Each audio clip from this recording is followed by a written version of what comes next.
Good evening, ladies and gentlemen, and welcome to the 2018 Somerville Inaugural Ceremonies. Please welcome the Governor of the Commonwealth of Massachusetts, the Honorable Charlie Baker.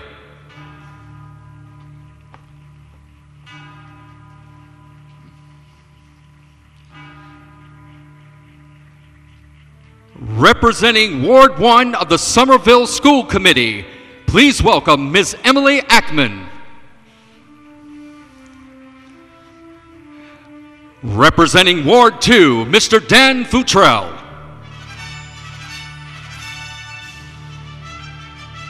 Representing Ward 3, Ms. Lee Erica Palmer.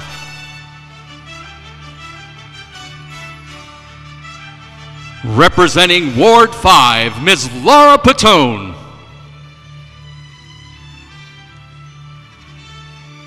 Representing Ward 6, Ms. Paula O'Sullivan.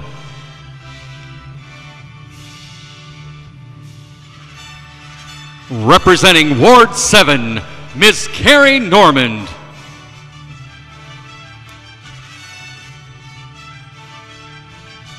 And now, representing Ward 4 and your new Somerville School Committee Chairman, make welcome Mr. Andre Green.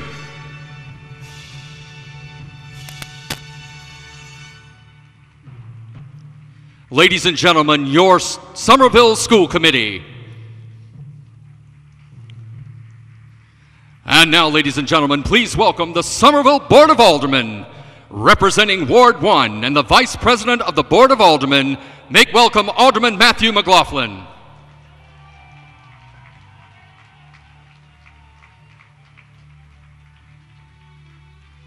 Representing Ward 2, Alderman Jefferson Thomas Scott.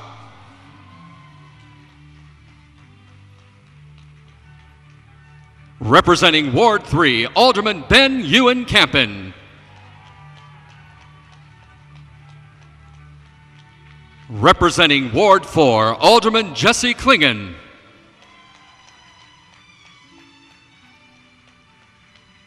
Representing Ward 5, Alderman Mark Nadergang.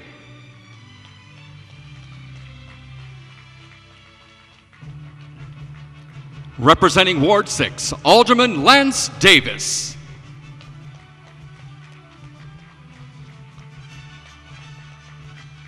And now your Somerville Alderman at Large, Alderman Stephanie Hirsch.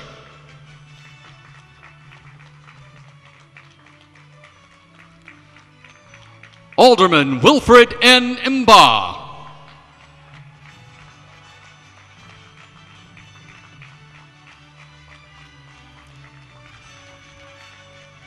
Alderman Mary Jo Rossetti.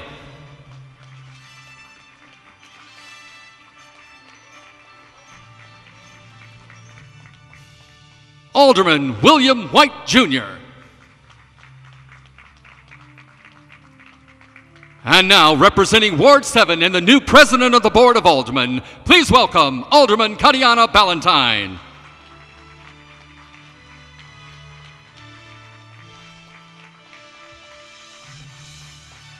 Ladies and gentlemen, your Somerville Board of Aldermen.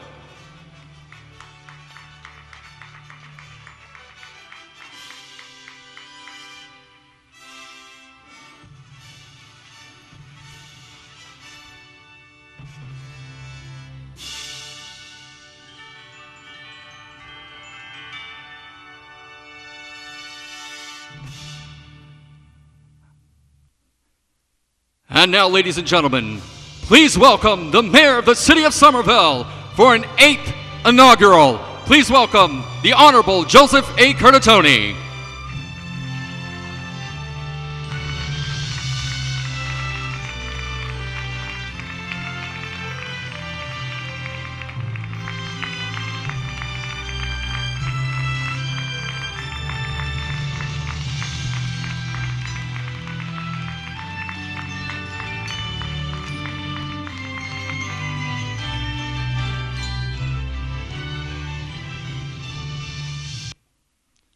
Ladies and gentlemen, would you please rise for the presentation of the colors by the Somerville Police Department Honor Guard, followed by the singing of our national anthem by In Harmony, and our invocation by Padre Scarvelli.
Oh, say, can you see by the dawn's early light what so proudly we hailed at the twilight's last gleaming, whose broad stripes and bright stars through the perilous fight o'er the ramparts we watched were so gallantly streaming, and the rocket's red glare, the bombs bursting in air, gave proof through the night that our flag was still there. Oh, say, does that star-spangled banner yet wave o'er the land of the free and the home of the brave?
And now our invocation by Padre Scarvelli.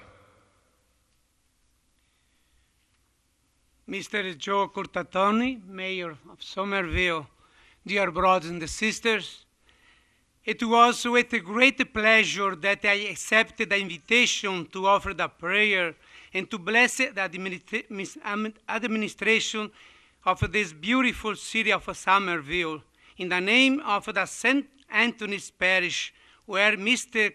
Mayor Curtatone was baptized and where his family was always present.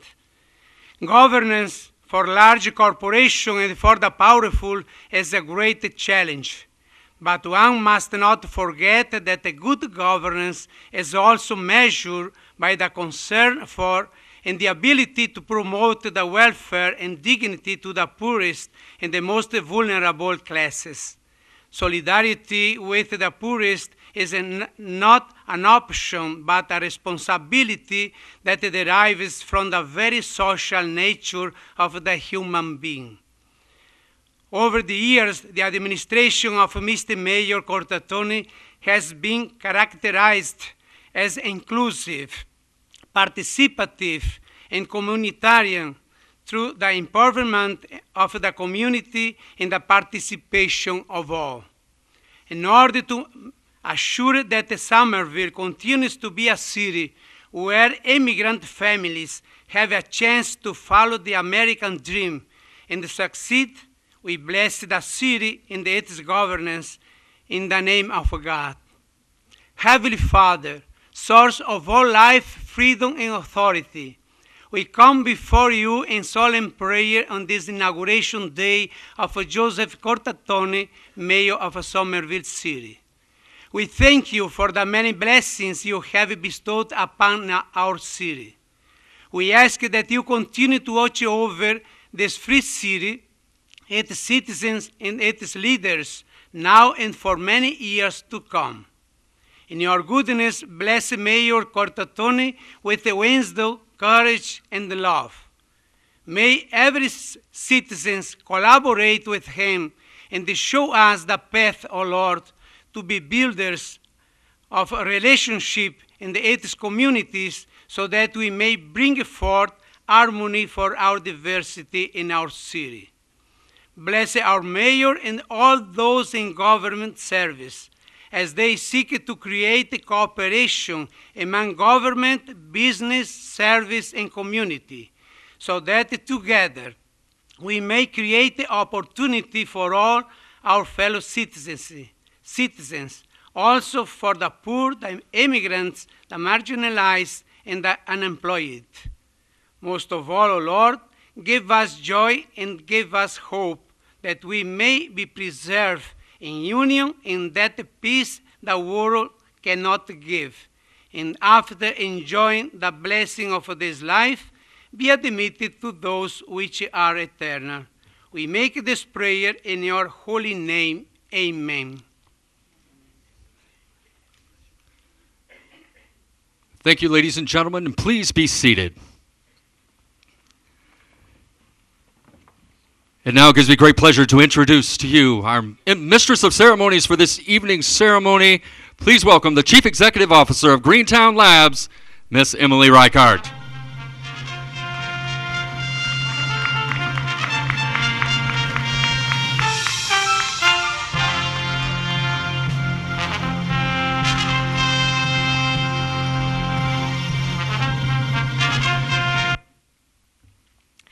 Well, thank you for that introduction, Brian, and good evening, everyone.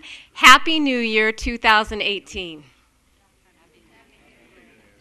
To start us off this evening, I'd like to extend a special welcome to the Honorable Charlie Baker, Governor of the Commonwealth of Massachusetts.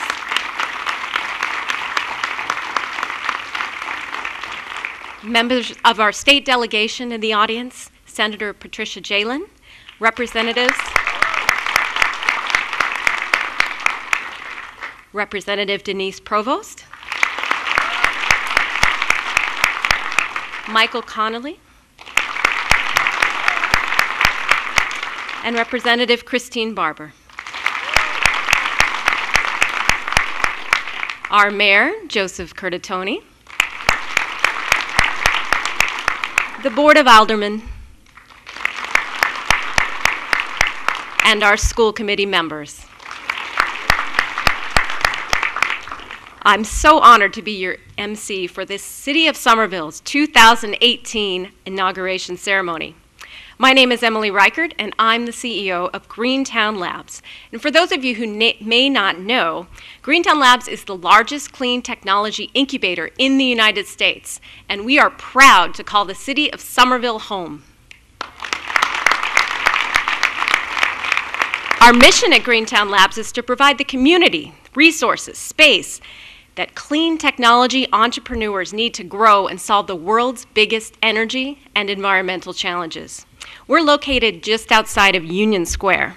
And the best indicator I've found for helping people understand where we are is to say we're near the market basket. Everyone in Somerville and beyond knows where the market basket is. So that's where we are.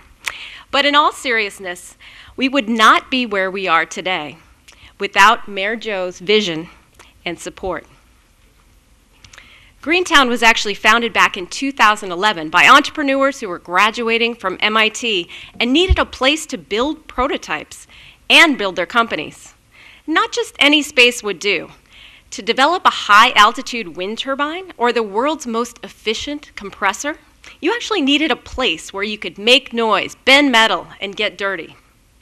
Our first home was a warehouse in East Cambridge, and then a sub and a sub-sub basement in South Boston in the Fort Point area. But in 2013, we were growing out of our home there, and the real estate market in South Boston was growing out of us.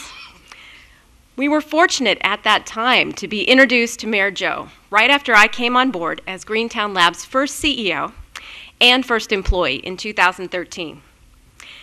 Mayor Joe came to visit us in Boston. He met with 7 of our entrepreneurs, and he saw the potential in our business because I believe that we fit his vision for the future, preserving that maker culture that is so strong here in this city, but also looking forward to support the innovations of the future that will address our global climate challenge. The next thing I knew, I was driving around with the mayor's team, looking at spaces in Somerville for the next home of Greentown Labs. And we found an empty warehouse that had once been part of the AIM Safety Envelope Company at 28 Dane Street.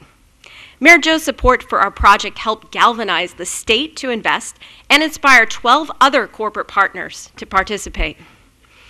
I will always remember the spring and summer of 2013 as the most hectic and intense 6 months of my entire life, during which we signed a lease, did a fit plan, started and finished a construction project, raised $1.5 million, and moved 25 clean tech companies from Boston to Somerville.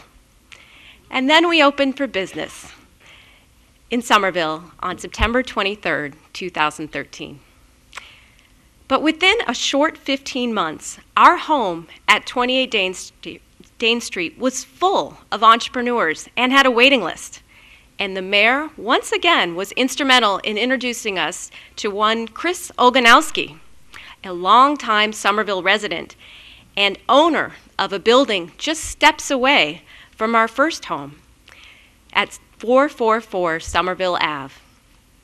We worked together with Chris, the city, the state, and many other private sector supporters to convert a Mako auto parts repair shop that Chris had been running in that building to the Global Center for Clean Tech Innovation. Once full, this facility will house more than 100 startups and more than 500 jobs. And here I want to credit the leadership of the governor and his team for their support of Greentown, our work, and of the progressive policies that make Massachusetts an attractive place to build new clean tech companies. We had our soft opening, in fact, of the Global Center just 2 weeks ago on December 18th, and we will have a big grand opening celebration in May of 2018, and we hope to see the mayor and the governor and many others in this audience and on this stage there at that celebration as well. And so to close, I'd like to acknowledge that we are so fortunate to have such strong leadership here in our city and in our state. I am truly thankful and lucky to be running a business in Somerville, Massachusetts. Thank you.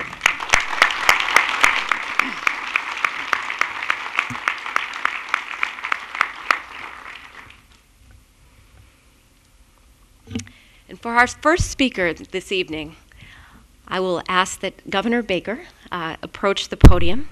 But first, let me give him a few words of introduction. This evening, we have the privilege of being joined by a special guest.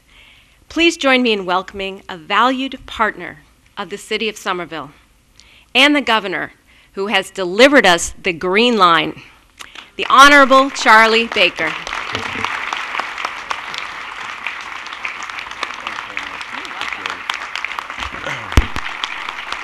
Thank you very much. Please.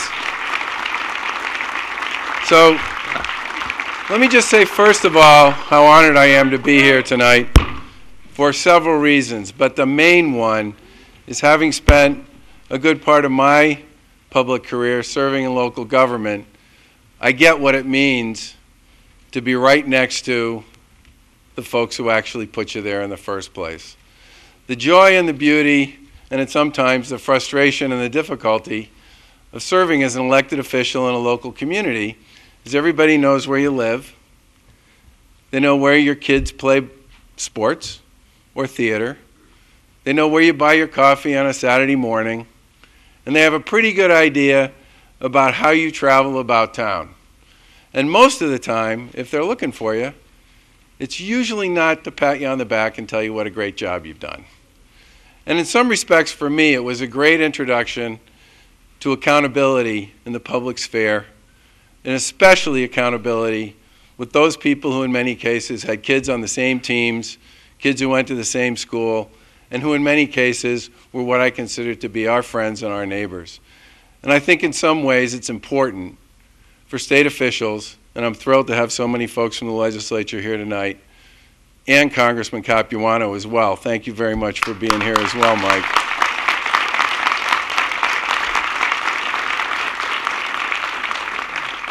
Here to celebrate what is in fact a major day in the life of every municipality, which is the swearing in of its new elected officials, and in this particular case as well, the mayor.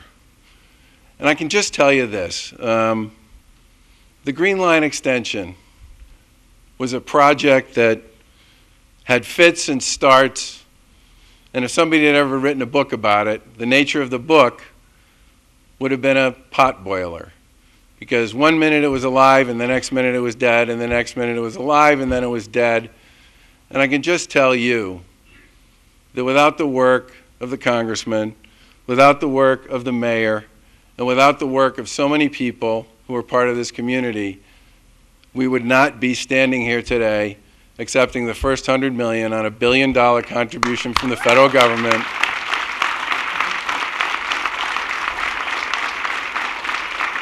It will make it possible for this project to move forward. And then one other thing I want to say is how important it is for us to have the opportunity to hear from our colleagues in local government. When I think about the work we've done on our Compact program, which was a voluntary best practices initiative with cities and towns around Massachusetts, where we now have over 320 of the 351 cities and towns in Massachusetts working with us on 700 best practices, everything from green community work, to downtown development work, to environmental policy, to IT practices. I mean, the list is very long, and in many cases it's made a huge difference with respect to a number of communities' ability to actually progress and move themselves forward. Or the work we've done on clean communities, which is another major initiative that, again, has come about primarily as a result of a lot of back and forth we've had with our colleagues in local government. Our Complete Streets program, bike paths, walking trails, all of this stuff, in many cases, which the legislature has generously supported. Let us never forget, we don't get to do anything without working with them. That's always worth clapping for. It's been a major piece of how we've been able to structure many of our programs and been able to see them through to success. So I'm here tonight primarily to be able to say to all of you how much we appreciate the relationship, how much we appreciate the input, and especially how much we appreciate the role and responsibility that comes with stepping up and standing forth and working in your own community with your own neighbors and your own friends on your own futures. God bless and good luck.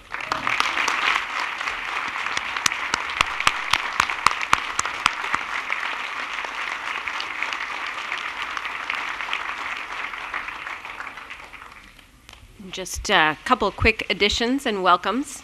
Mike Capuano, Congressman Mike Capuano was introduced by the governor, but welcome.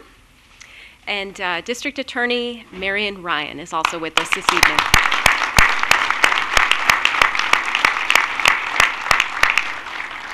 All right. Well, I'd like to begin with the next section, which is the administration of oaths to the school committee and the Board of Aldermen members. So I'd like to invite City Clerk John Long onto the stage to administer the oaths of office to the aldermen and the school committee.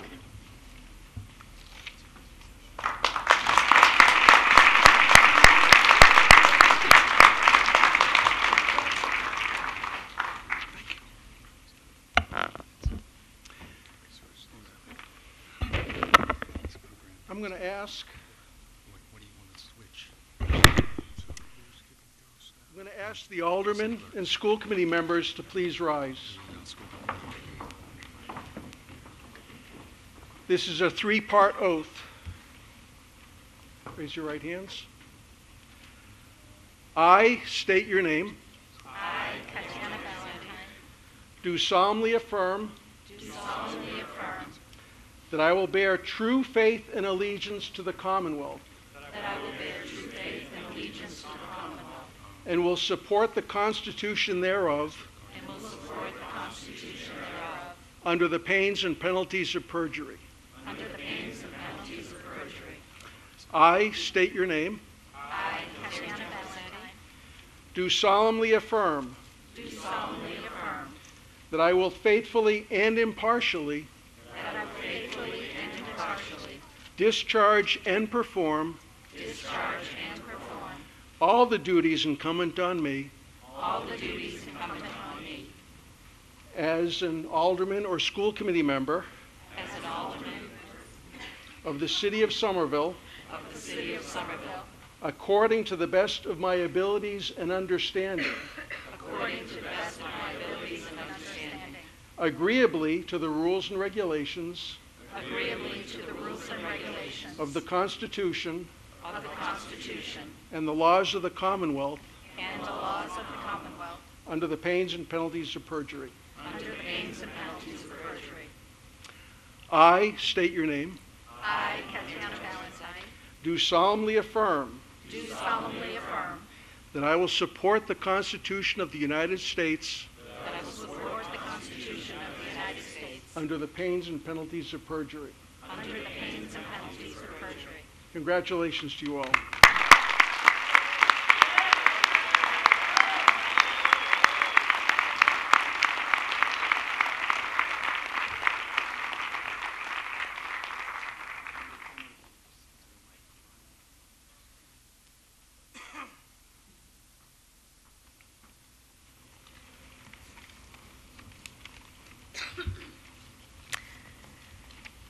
All right, I'd like to ask the school committee chairperson, Andre Green, to come to the podium and say a few words. Thank you.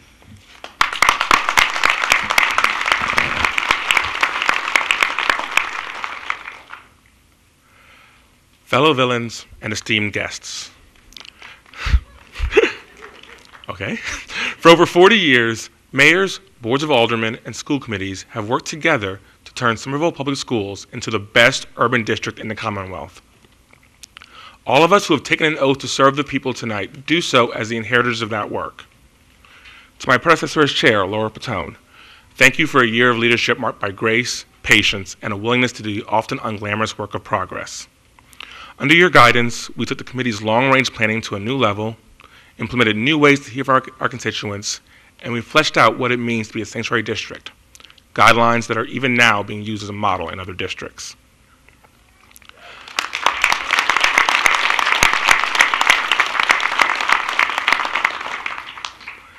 I also want to thank Bill White for his 5 years of service to the school committee as president of the Board of Aldermen.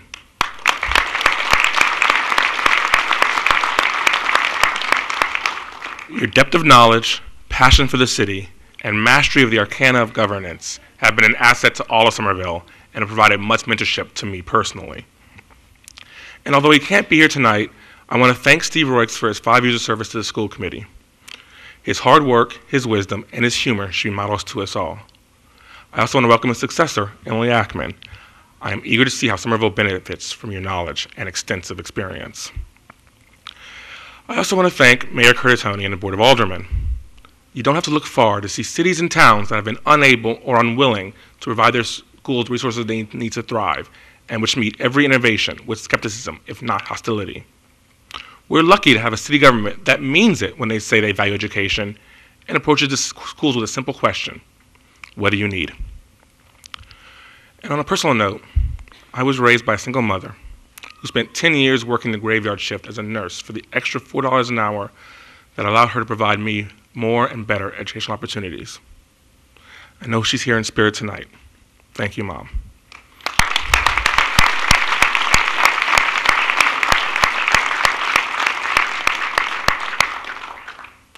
And I want to thank my wife, Jessica, and my daughter, Madeline. The reality of public service is that it's a complete family sacrifice. Jessica, thank you for sharing your compassion, your wisdom, and your patience with me, mostly the patience. And thank you both for sharing me with the community. Together, we are well positioned to move from being the best urban school district to being simply the best district in Massachusetts. At a time when our federal government is actively undermining the very concept of the public good, we here in Somerville have recommitted ourselves to the idea that it is the community's moral obligation to educate everyone.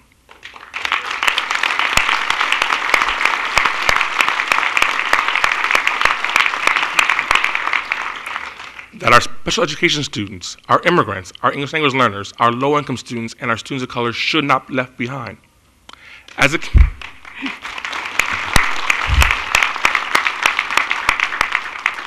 a community, we know that there is no liberty and justice for all without educational equity. And equity needn't be in tension with quality. Somerville steps up to the challenges of equity against the backdrops of truly revolutionary changes to what it means to be educated. Technology, automation, and the realities of an ever more global community are irrevocably changing the nature of work. At the same time, many people, including too many of our political leaders, wage war on critical thinking, diversity and inclusion, and the very concept of truth and fact.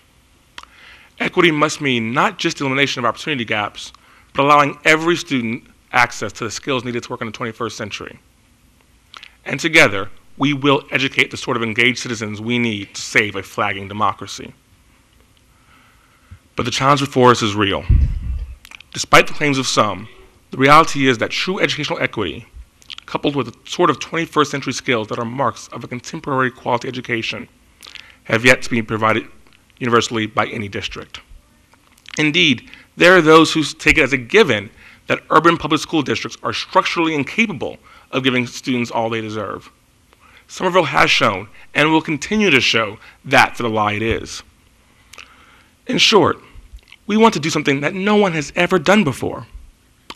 And if you want to do things that have never been done, you have to do things that have never been done. So we will build on Somerville's history of innovation to tackle our challenges head on. We will honor the work that has brought us to this point by being brave, being bold, and being ambitious. We will develop new answers to old problems. We will change and we will adapt. We will have successes and we will celebrate them. We will make mistakes and we will fix them. None of us here created generational poverty, but all of us are responsible for tackling its effects and breaking its cycle.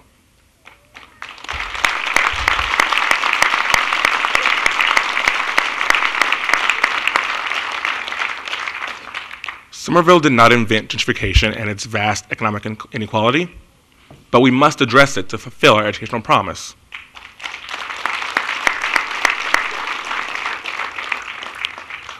We may not have built the systems of racism, sexism, ableism, homophobia, and classism that exert such powerful forces on our educational outcomes, but nor can we stand by and passively accept them.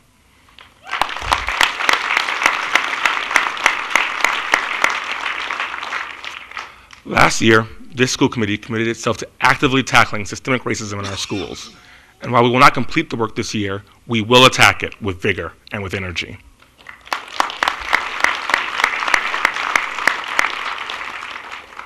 We will engage these issues because the mission of Somerville schools remains the education of the whole child, their intellectual, social, emotional, and physical development. The factors that shape that whole child are bigger than Somerville Public Schools. When you stop to add the minutes up, of the first 18 years of a young person's life, they are in K-12 K-12 schooling for just under 2 years. The remaining 16 years means that in order to truly educate the whole child, we must engage the whole community. And that is why, in the face of such a major challenge, I am so optimistic. I know the sort of community we have here in Somerville. First and foremost, we have 5,000 of the most impressive young people any community has ever had the honor to educate. Let us never call them the leaders of tomorrow, for on issue after issue, in their homes, in their schools, and throughout Somerville, they have made it clear they're the leaders of today.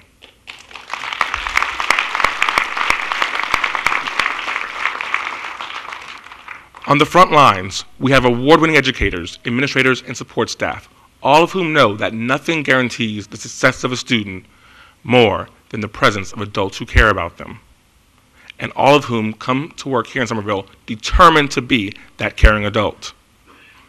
We have a superintendent powered by the fierce urgency of now and the true zeal to spread the benefits of education to every single resident. And we have elected officials throughout Somerville that, rather than submit to fear and caution in the face of the unknown, take it upon themselves not merely to manage, but to lead. But mostly, we have you. We have 80,000 residents committed to the common good and committed to the young people of Somerville. Somerville is positioned to do great things because Somerville is made up of great people. If we fully tap into our full potential of our population, if we lower the barriers to power and participation that plague us as they plague every community, if we make E pluribus unum more than a slogan, there's nothing we can't do with and for our students.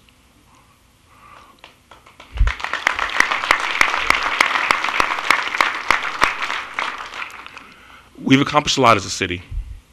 We have a lot left to do. I'm excited, and I know my colleagues are too. We can't do what needs to be done without all of you, though. So let's get to work. Thank you.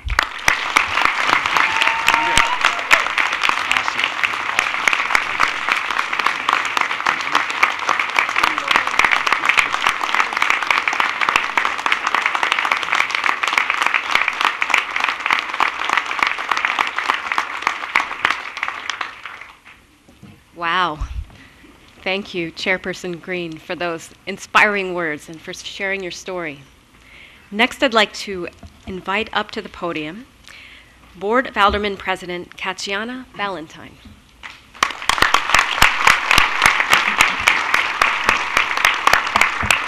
Katiana is a 25-year resident of Somerville.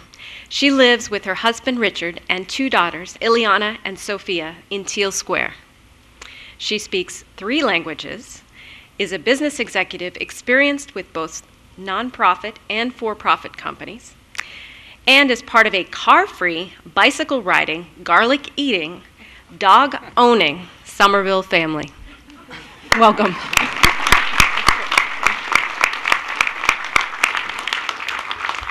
Welcome and Happy New Year. Congratulations and welcome also to our new colleagues on the Board of Aldermen. Stephanie Hirsch, Wilma Ba, J.T. Scott, Ben Ewan Campen, and Jesse Klingen.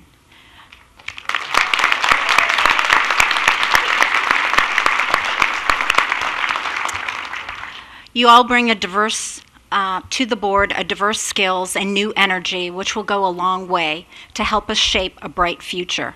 Somerville expects a lot from its Board of Aldermen as we work on the important issues facing us in the near future.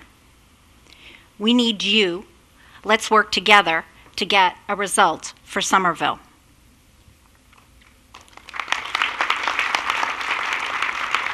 Welcome to our school committee members who are doing great work to make an excellent Somerville even better. And you all, thank you to everyone who participates and lend their voices and ideas in making Somerville an even better place to live, work, and raise a family, and of course to have fun.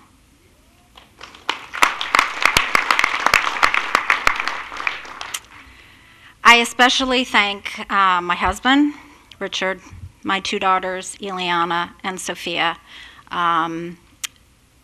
Getting here tonight, There were some holes and some seams, and what does my husband do? He goes and he gets a needle and thread and puts my daughters together. So, I mean, he's hats off, and thank you for everything, and I love you.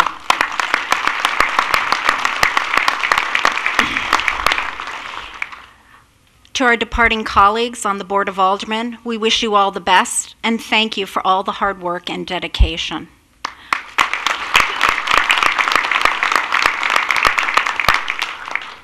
To all my colleagues on the Board of Aldermen, I thank you for honoring me with the privilege of being board president.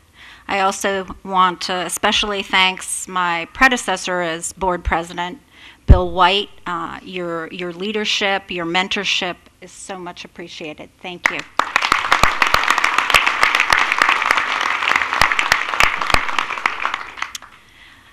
My family immigrated to the United States when I was young. We moved to a community which did not value diversity. My family was a bit different in the way we behaved, the way we talked, the way we dressed, and in the food that we ate. We were not always made to feel welcome because of these differences. By contrast, when I moved to Somerville almost 25 years ago, I discovered a place that was truly diverse. There was ethnic diversity, racial diversity, religious diversity, and economic diversity. Every person in every group was a bit different, and for the most part, the people I met here seemed to like it that way. I felt like I fit in here because differences seemed to be okay. I chose to live in Somerville, and it was a good choice. When I became active in local issues, the Davis Square Tea Stop was new, rent control was on the books in Boston and Cambridge, Assembly Square was likely to be developed as big box retail with lots of surface parking, and the state had made a commitment to build the Green Line extension. Since that time, I've discovered more kinds of local diversity, including a profound diversity of thought and of opinion. I began to attend community meetings, along with many others in Somerville, and learned from a group called Mystic View Task Force about mixed-use development, a planning concept that values putting diverse uses together for the mutual benefit. I've advocated for transportation equity with Somerville Transportation Equity Partnership, also known as STEP, and I've advocated for affordability with Somerville Community Corporation. During my time as member and board president of Somerville Community Corporation, I had a chance to work to preserve economic diversity through affordable housing creation, workforce development planning, and to engage youth to help solve the problems that sometimes come with diversity through the mediation program. I learned about the teen empowerment through my neighbors who were some of the first teens to participate in it. As a volunteer in the public schools, I discovered the Choice program, which created and allowed a different approach to education. I discovered Somerville was a great place to be for education while I was getting my MBA, because there were so many education options nearby and a great place to start a business because there are so many resources here for startups. I have always seen diversity as a part of everything that's special about Somerville. In 2010, Somerville completed a 3-year community process which resulted in the creation of a community vision and strategic plan known as Summer Visions. And it is no surprise to me and to any of us in this community that the #1 value identified in the community is diversity. The largest word in the Summer Vision Wordle is diversity, because diversity was the word most often used by the community during that whole community process. The next larger words are green and space. These words make the point that we have very limited diversity of urban spaces, and we have very little open space. For my part as alderman, I will remain committed to work to preserve diversity in culture, in open space, in housing, and to promote affordability and economic diversity. Today we start a new year and a new term as a local government. I often hear, as you all do, that the national discourse is divisive and that our Congress is dysfunctional. This gives us an opportunity to stand apart, to show everyone we make diversity work in Somerville by inclusion,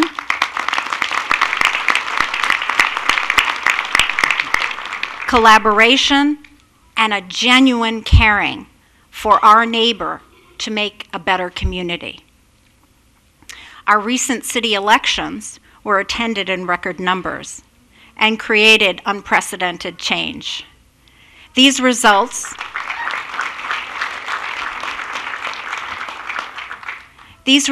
reflect how engaged our residents are. Our engaged community is a great asset. Together we have a real brain trust here of motivated residents who will help move us forward. It is our job, and we all benefit when we keep residents involved. We're all better when we work together. As the president of the Board of Aldermen, I'm committed to making our process inclusive. We serve Somerville in a time that will see some of the most profound change in the history of the city. It is imperative for us to work together to preserve diversity. We have accomplished much together in the last term. There is much to be done together in the future. In the past year alone, we've approved funding for the state-of-the-art new high school, for the Green Line extension, which will go forward now as a result of 3 decades of advocacy from residents and groups like STEP, the city administration, state and federal government, and with help from the Conservation Law Foundation. We also approved new mixed-use zoning for Union Square that allows commercial office development by right, and we funded new infrastructure for Union Square. Very significantly, we've also passed an ordinance that requires 20% of new housing development to be inclusionary.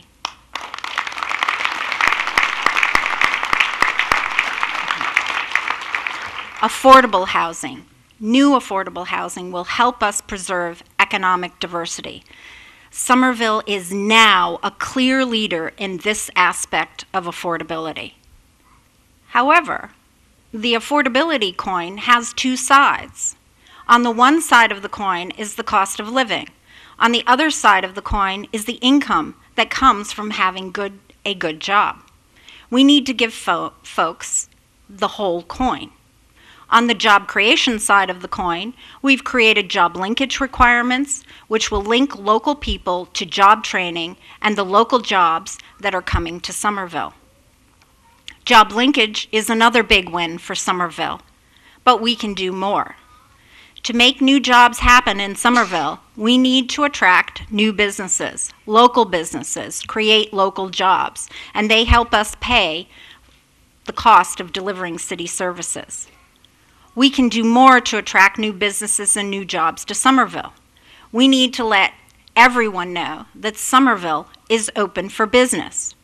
We need to ensure that the proposed new zoning and all of our city processes will attract the right kind of development and the right kind of businesses. That's why I've pushed and why I will continue to push to make marketing Somerville a new business and new businesses a priority. That's why I'll continue to push for zoning to allow commercial office development as a priority, because new businesses will need space. Somerville has good public transportation, soon to be great public transportation, a highly qualified local workforce, excellent schools, great city services, police and fire departments, and responsive, efficient local governments. We have made remarkable local investment in our infrastructure. Those facts will bring new businesses to Somerville if we get that message out.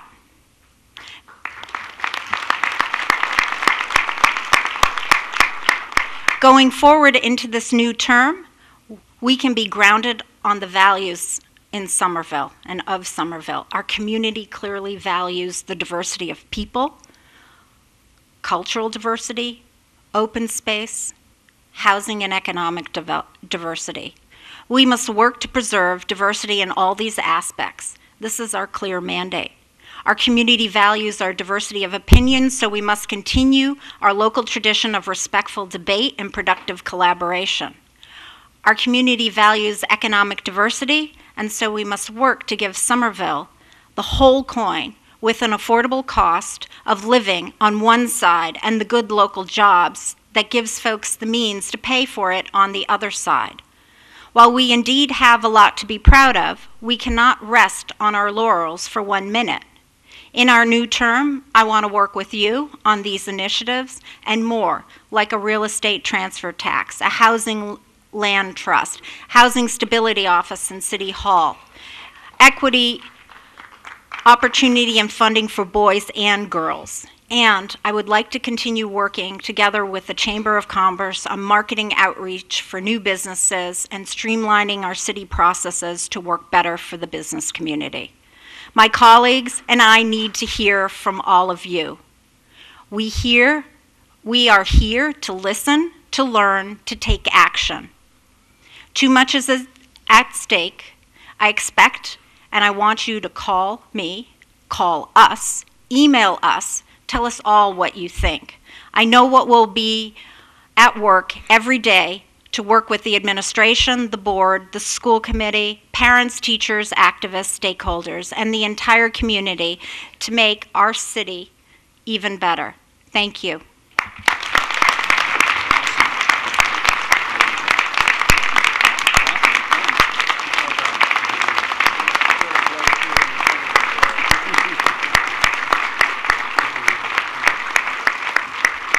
Well, thank you, President Valentine. And maybe we should give one more round of applause to all of our newly elected Board of Aldermen and school committee members.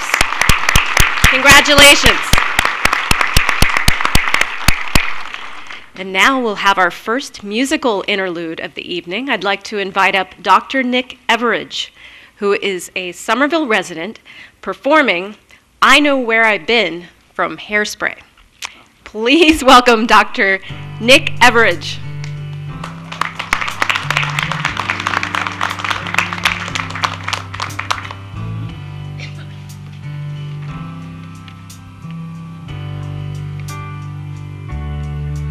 There's a light in the darkness, though the night is black as my skin. There's a light burning bright, showing me the way, 'cause I know where I've been. There's a cry in the distance. It's a voice that comes from deep within. It's a cry asking why, pray the answer's up ahead. 'Cause I know where I've been. There's a road we've been traveling, lost so many on the way, but the riches will be plenty, worth the price we had to pay. There's a dream in the future. There's a struggle that we have yet to win. But there's pride in my heart to lift us to tomorrow. Yes, indeed. 'Cause I know where I've been. There's a road we must travel.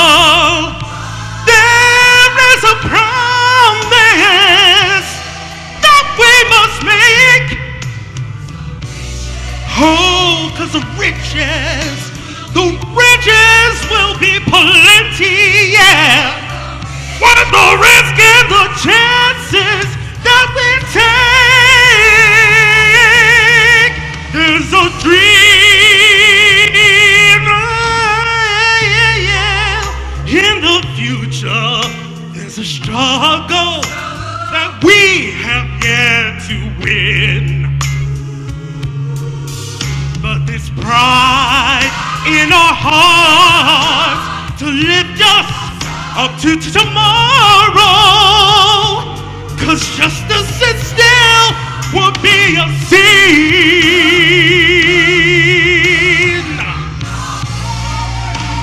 Lord knows that I know, we know, you know, Big and Curtatone, we all know where we've been.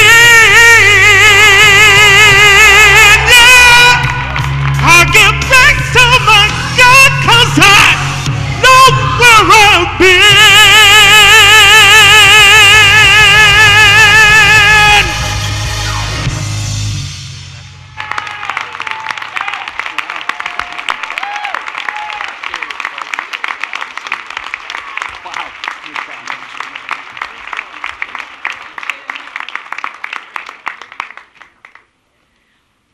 Well, I think everyone's awake now, standing on their feet and clapping, which is perfect timing for me to call up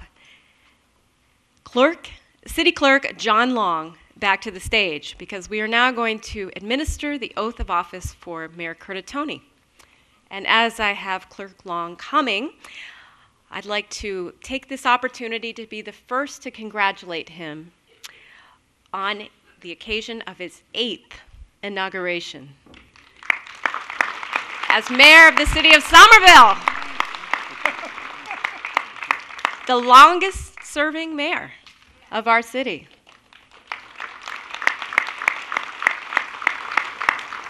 I want to acknowledge and thank the mayor for his leadership, his support of my organization, Greentown Labs, and his commitment to climate action. For those who don't know, Mayor Curtatone has set a goal for Somerville to be carbon neutral by 2050.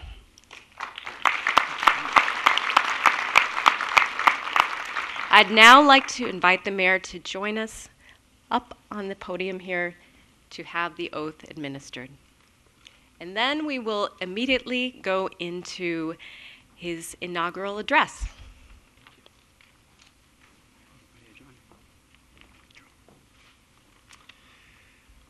Mayor Curtatone, please raise your right hand.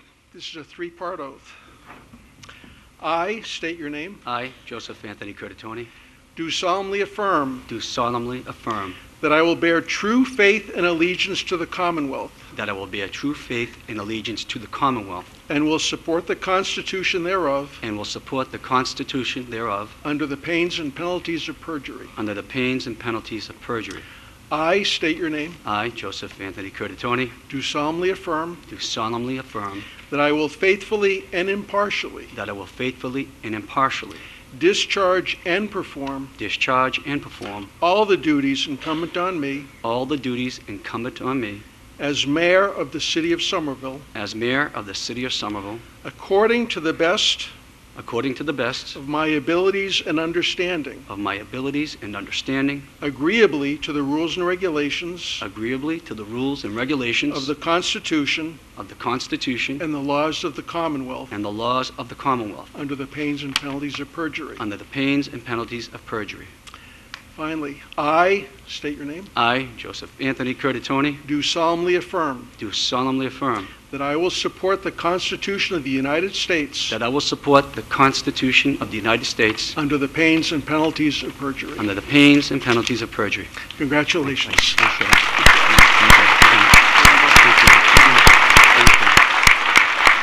Thank you.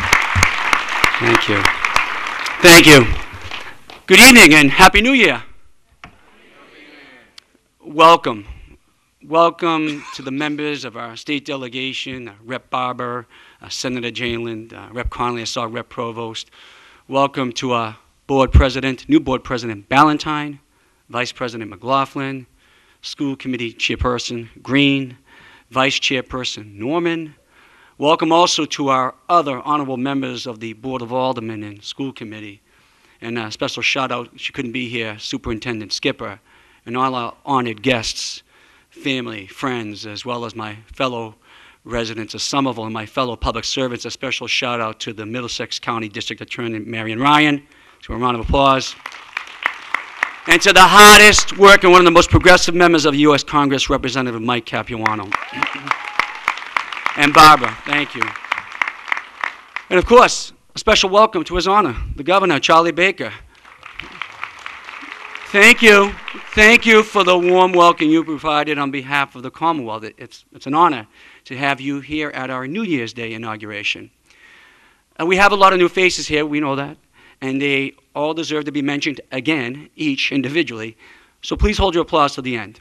Welcome to our new at-large aldermen, Stephanie Hirsch and Wilma Barr, our new Ward 2 alderman, J.T. Scott, Ward 3 alderman, Ben Ewan Campen, Ward 4 alderman, Jesse Klingen, and in Ward 1, our newly elected school committee member, Emily Ackman. Everyone please join me in giving them all a big round of applause.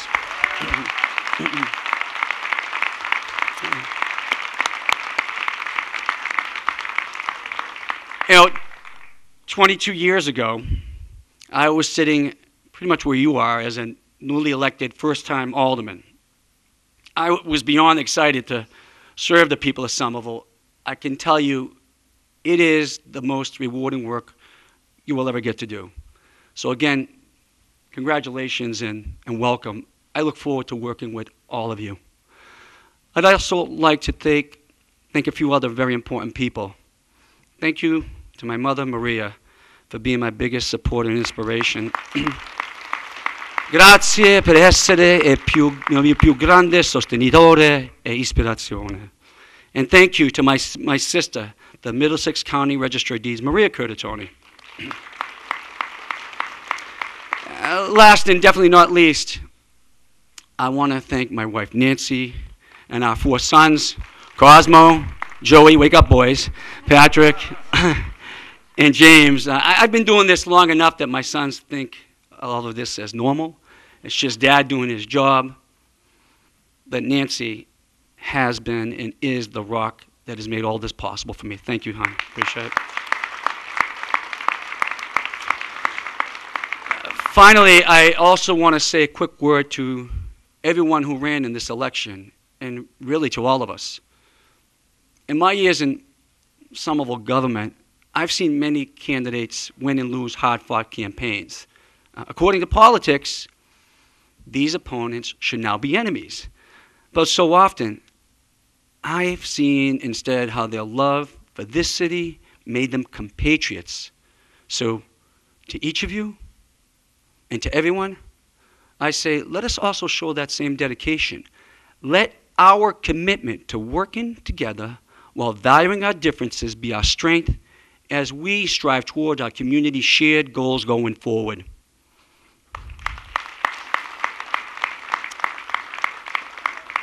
When it comes to those shared goals and our city's challenges, there are many. From creating more affordable housing, family housing, and workforce housing, to investing in our schools and the future of our children. From addressing the challenges of the opioid crisis to doing our part to slow climate change. From supporting our small businesses, artists, and makers, to enriching the lives of our seniors. From growing our open space to connecting our veterans to services. From updating our infrastructure to creating quality jobs. The list is long. We have much to do, and we got confirmation of that and more from all of you. That's because we just got through a busy election season in which many of us here knocked on a lot of doors. Yet, one of the most moving conversations I had came on a day when someone knocked on my door.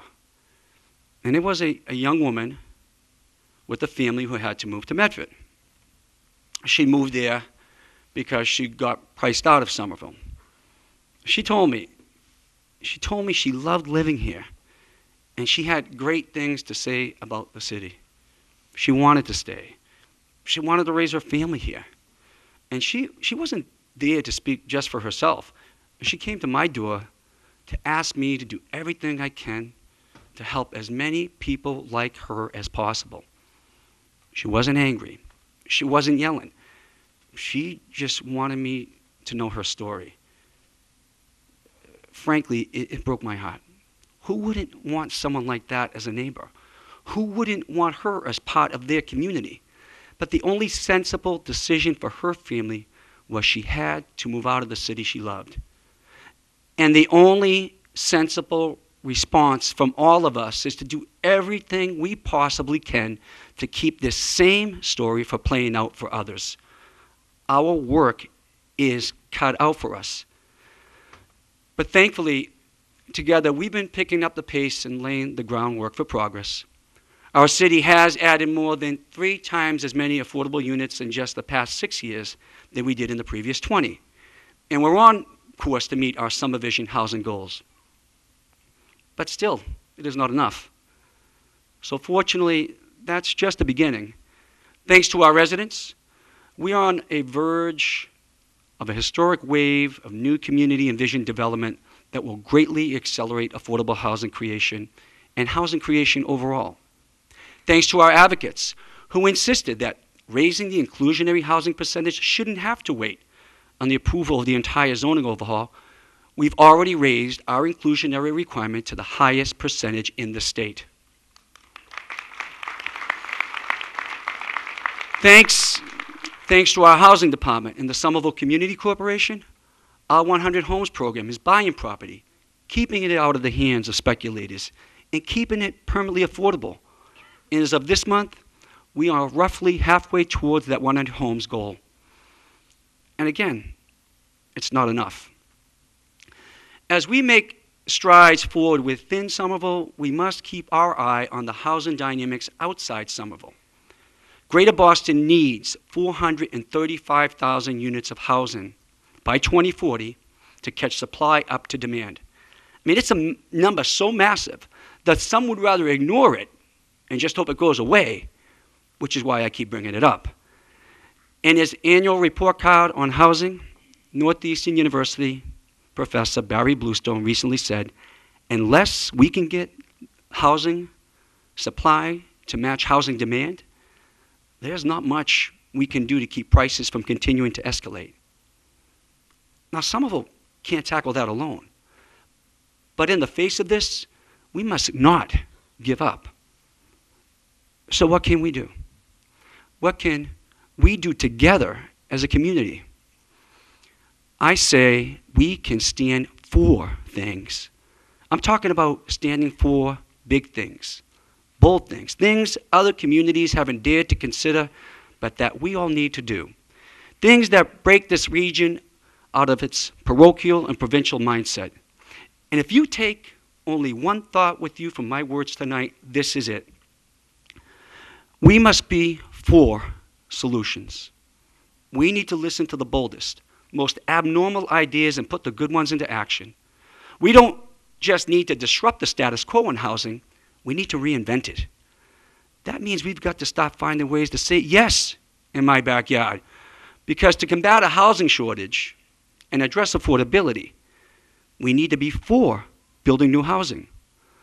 We also need new commercial development so new businesses can come here, pay taxes, and allow us to slow the growth of residential taxes without cutting needed services. Because taxes are a key part of the affordability equation. And we need to figure out more ways to preserve existing lower cost housing, and then we need to be for the legislative solutions that can achieve that. Now, if we find a way to be for those things, if we start those ripples of action right here, we can help build the wave of progress needed regionally.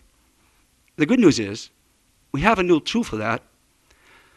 Last month, we announced the Metropolitan Mayors Coalition Regional Housing Partnership.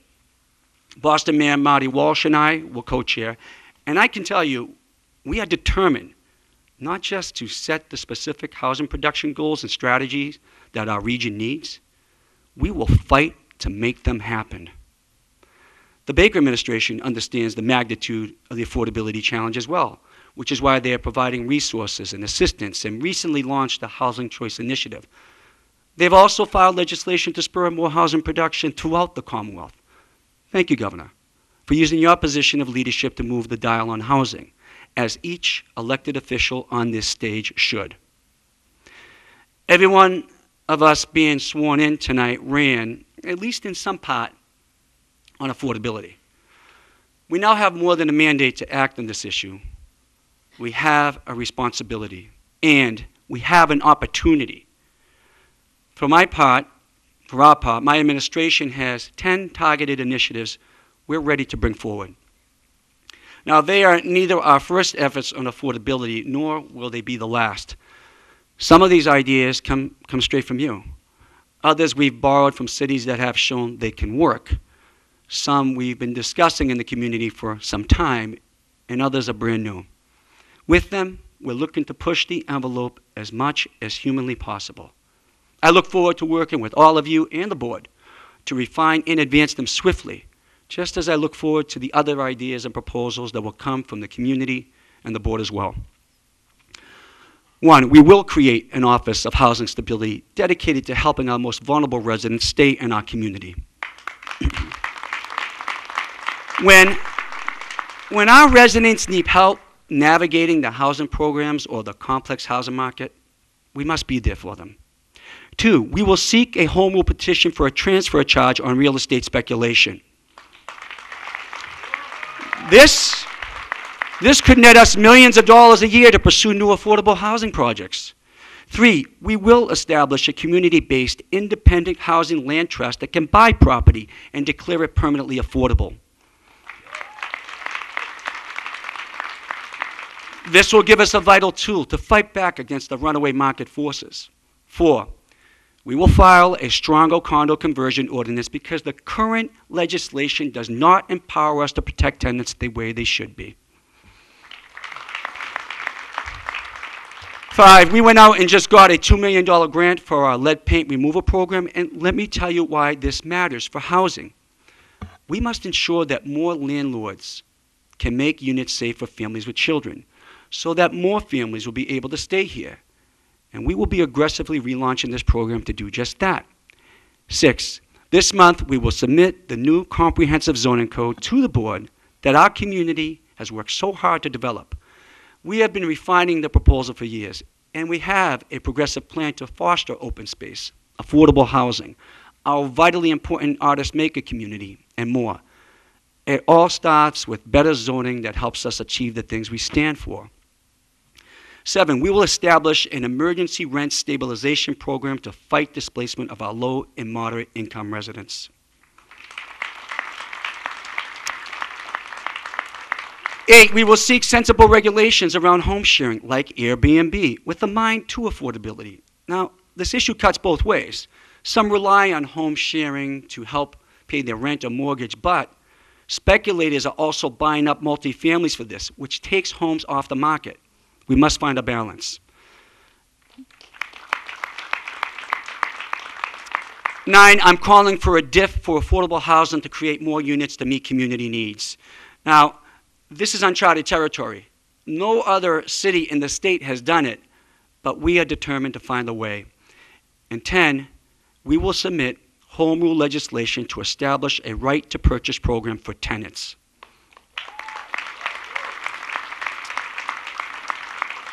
If we want to help people stay in their homes while respecting the right of landlords to sell, it makes all the sense in the world to support the ability of tenants to be the ones who buy.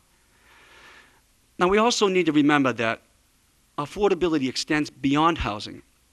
When we can help our residents reduce other expenses and seize new opportunities, we can give them more pathways to afford the rent or mortgage. Somerville will be the first city with an integrated strategy on affordability.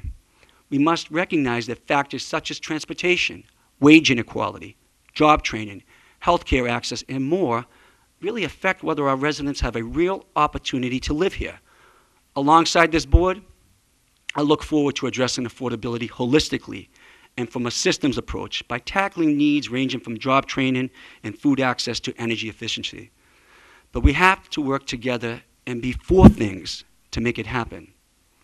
We will also need to multitask. As I mentioned at the start, and you have heard, we have much to do in 2018.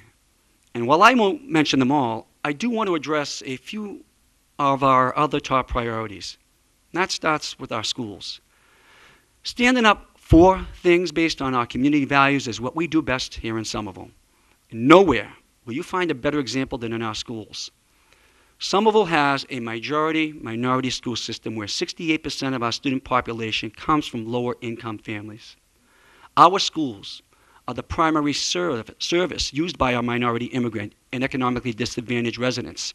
Our schools are also where every child gets the foundation that sets the course for their future. Our parents, they're counting on us to do right by their children, and I'm proud to say we strive every day to rise to that challenge.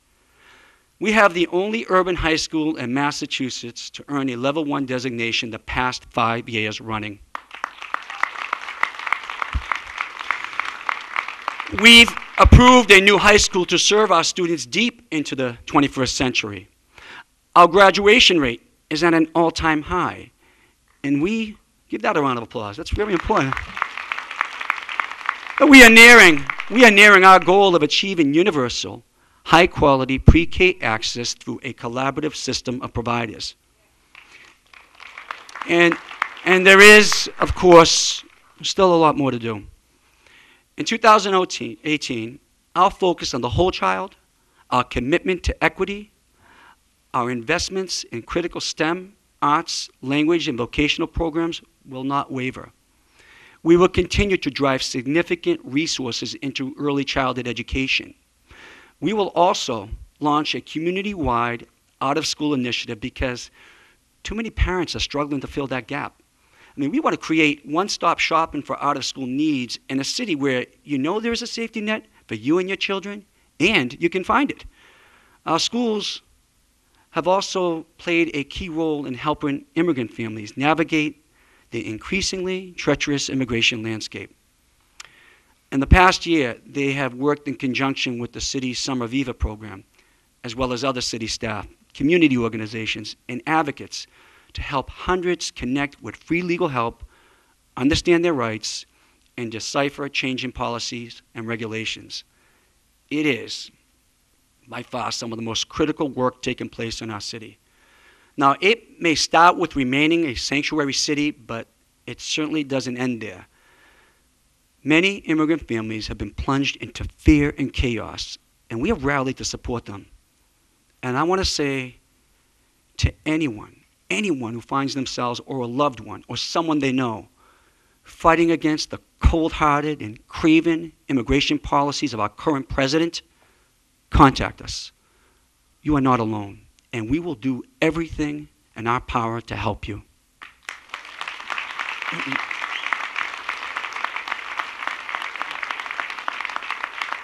On this note, some have tried to call me out for paying too much attention to what's taking place in Washington. Yet, what happens in D.C. has real consequences here in Somerville, and we don't need to look far to see that. Just consider the nationwide opioid epidemic. Failed federal policies around Big Pharma have helped fuel this crisis, but its ravages are felt most acutely at the local level, in our neighborhoods, our homes, and our families. And we've spent the past several years building up a community outreach, help, and recovery office, as well as increasing police crisis intervention training. And we're starting to see some hopeful results from that. But let me be clear. One life lost to this disease is one too many.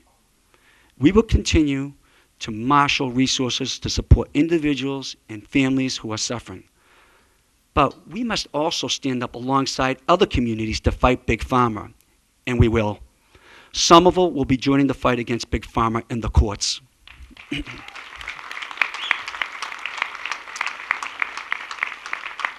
Those of us in positions of leadership need to stand up for the people of this community on other critical issues too. Attempts are being made to slash health care, education, and transportation funding. I mean, Congress just passed a tax scam that seeks to further enrich the wealthy and impoverish the poor in the midst of rising income inequality. They want to deny climate change and abandon attempts to curb greenhouse gas emissions as if somehow what happens to this planet won't affect everyone who lives on it.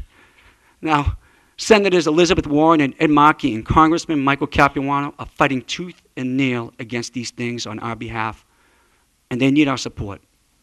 These are charged political times, and we need to remain engaged with the battles being fought beyond our city limits.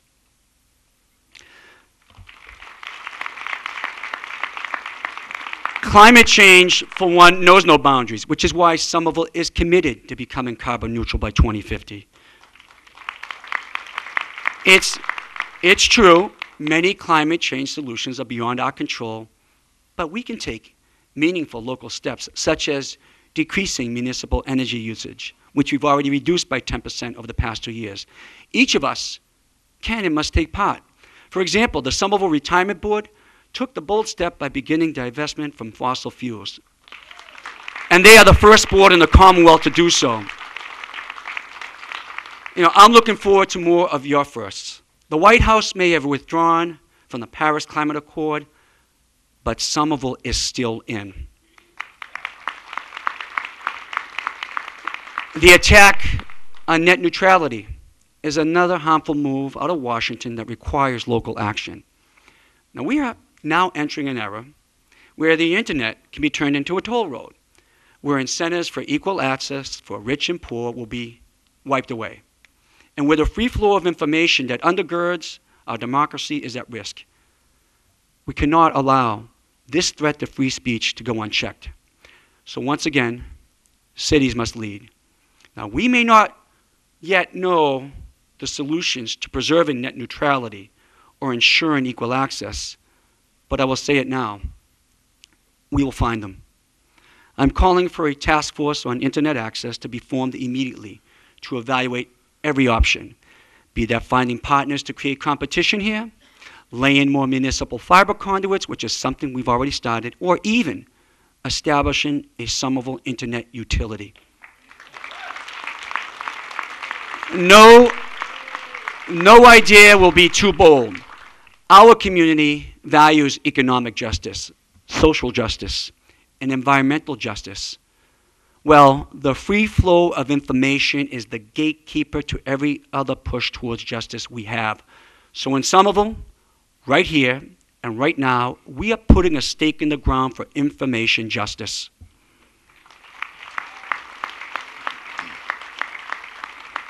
I know it can feel like an impossible task to take on challenges like net neutrality, climate change, or affordability. However, I'd like to point out that we've had experience in doing the impossible. I've lost count how many times we were told the Green Line extension was never going to happen. Well, as you've heard, the federal government has just made the first payment on its $1 billion investment in the Green Line extension, and the state has hired the contractor. The Green Line is going to happen. And guess what? So is the full community path. And once it's here, the Green Line will allow tens of thousands of people in Somerville to forego the expense of owning a car. It will dramatically lower our carbon footprint and improve our air quality. And it will bring common sense mass transit to the most densely populated city in New England. All of this is in no small part to the leadership of people like Governor Baker and Mike Capuano, but so many others along the way have also played a vital role. Let's give one big hearty cheer for so many people in this community, advocates and the hands that made the Green Line extension and the full community path possible.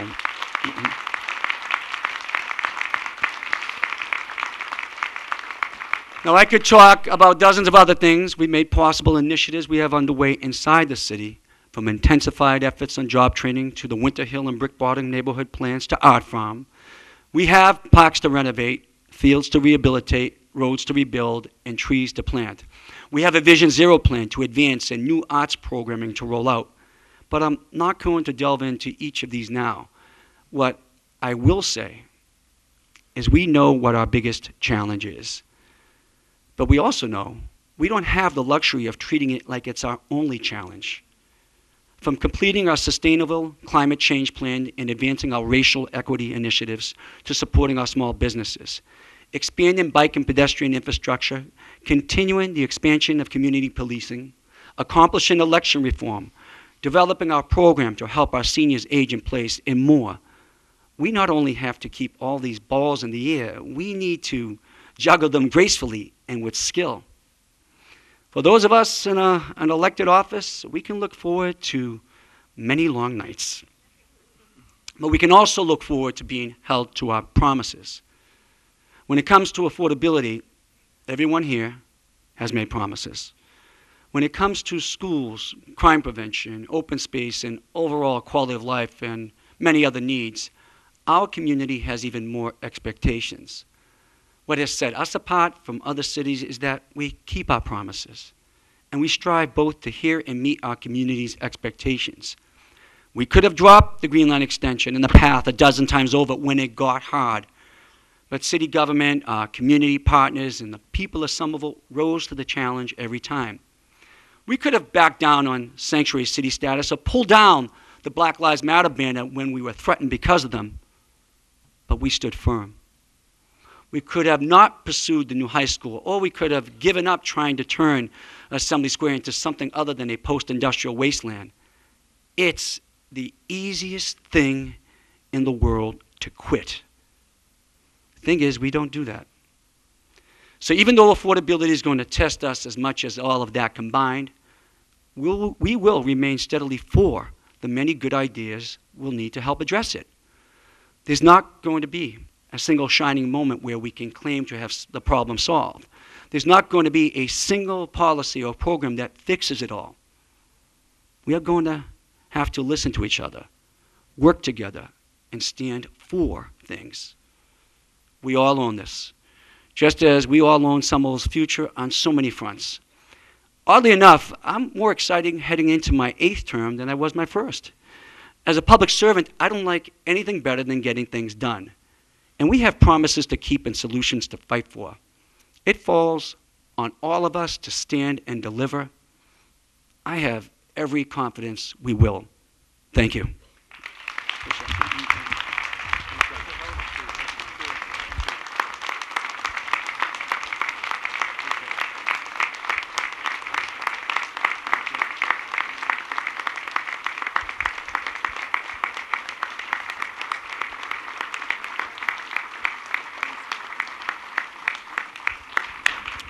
Oh, well-deserved standing ovation there. Thank you to our wonderful mayor, Joe Curtatone. And congratulations on your inauguration here this evening. One more round of applause for our mayor.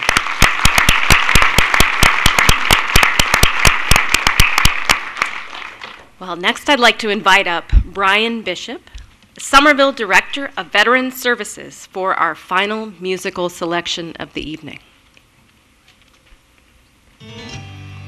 This ain't coming from no prophet, just an ordinary man. But when I close my eyes, I see the way this world shall be when we all walk hand in hand. Thank you very much.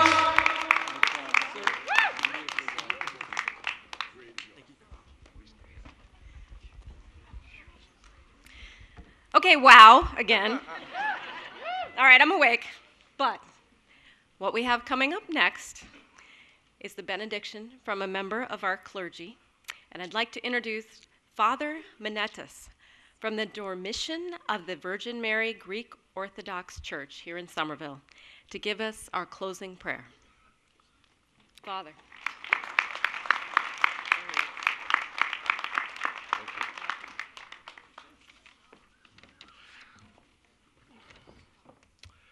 Your Honor, Governor Charlie Baker, Your Honor, Joseph Curtatone, I feel exceedingly honored by such a gracious invitation to offer the benediction at the 2018 inaugural ceremony.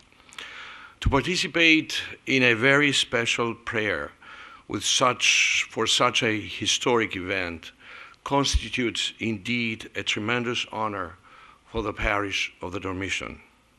I express my deep gratitude to our distinguished mayor the Honorable Joseph Curtatone, whom I hold in high esteem, love and respect for what he is and for what he has been doing consistently, tirelessly, and effectively for the good of all the people. In the name of the Father, and the Son, and the Holy Spirit, amen. Eternal God, Governor of the entire universe, enthroned in the hearts and minds of all the people everywhere, we gratefully acknowledge your invisible presence among us, asking you to remain in our midst as we come together with brotherly and sisterly love in this great city of Somerville for the inauguration ceremony.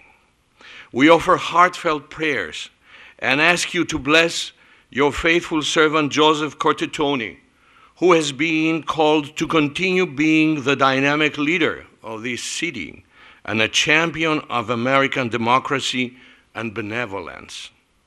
We ask you to inspire him to take the high road of excellence in politics and governmental action, to advance the sacred principle of one nation under God and with God, and to keep following a political approach which takes care of all people and includes all peoples, regardless of gender, race, color, or greed.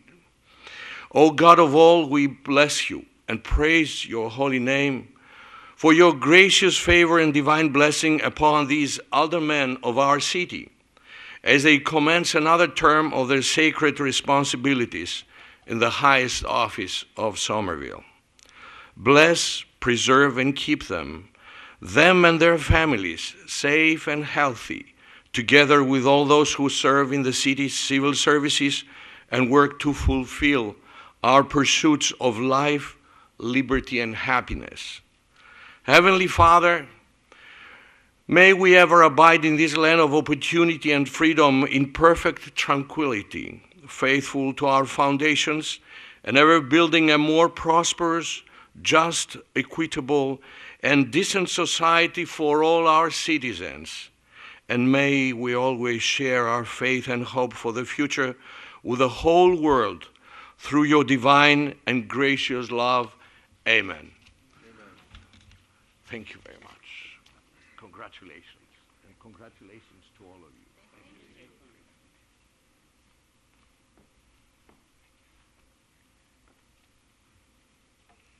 Thank you, Father. Now you may be seated.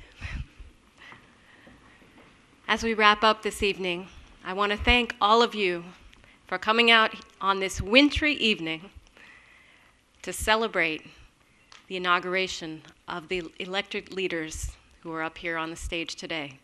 Let's give them one final thank you and round of applause.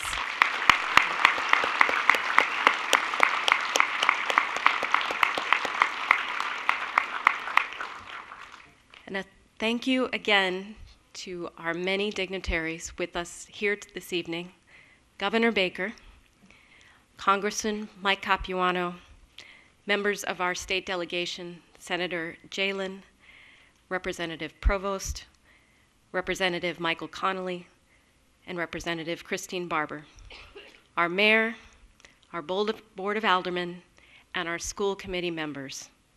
Thank you all for joining us this evening for this wonderful celebration.